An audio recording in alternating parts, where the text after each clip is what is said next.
Which of these has the least carbohydrates? This roll of bread, this bowl of rice, or this can of soda? It's a trick question. Although they may differ in fats, vitamins, and other nutritional content, when it comes to carbs, they're pretty much the same. So what exactly does that mean for your diet? First of all, carbohydrate is the nutritional category for sugars and molecules that your body breaks down to make sugars. Carbohydrates can be simple or complex, depending on their structure. This is a simple sugar, or monosaccharide. Glucose, fructose, and galactose are all simple sugars.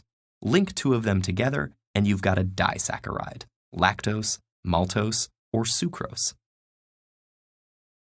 Complex carbohydrates, on the other hand, have 3 or more simple sugars strung together. Complex carbohydrates with 3 to 10 linked sugars are oligosaccharides. Those with more than 10 are polysaccharides. During digestion, your body breaks down those complex carbohydrates into their monosaccharide building blocks, which your cells can use for energy. So when you eat any carbohydrate-rich food, the sugar level in your blood, normally about a teaspoon, goes up, but your digestive tract doesn't respond to all carbohydrates the same. Consider starch and fiber, both polysaccharides, both derived from plants, both composed of hundreds to thousands of monosaccharides joined together, but they're joined together differently, and that changes the effect they have on your body.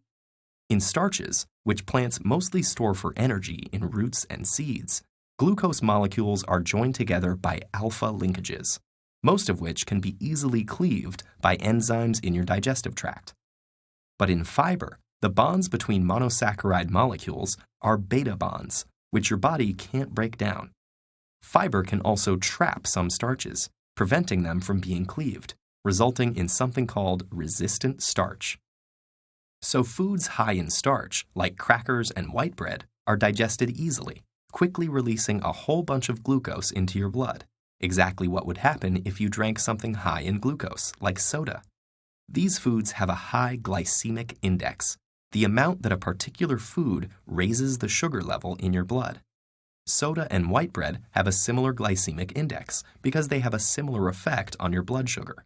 But when you eat foods high in fiber, like vegetables, fruits, and whole grains, those indigestible beta bonds slow the release of glucose into the blood. Those foods have a lower glycemic index, and foods like eggs, cheese, and meats have the lowest glycemic index. When sugar moves from the digestive tract to the bloodstream, your body kicks into action to transfer it into your tissues, where it can be processed and used for energy.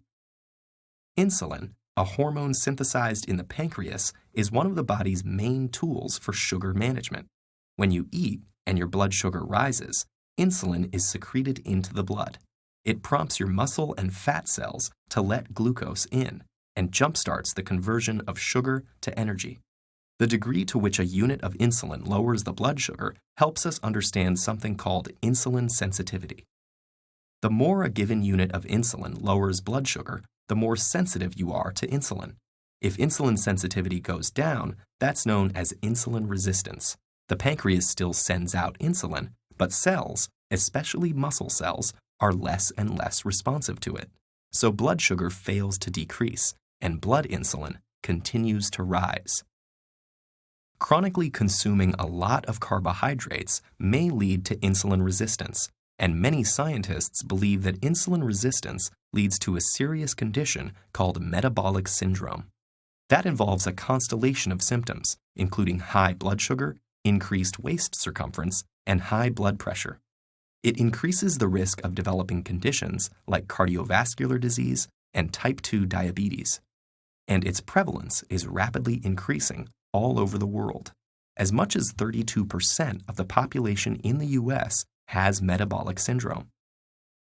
So let's get back to your diet. Whether your food tastes sweet or not, sugar is sugar, and too many carbs can be a problem. So maybe you'll want to take a pass on that pasta, sushi roll, pita burrito, donut burger sandwich.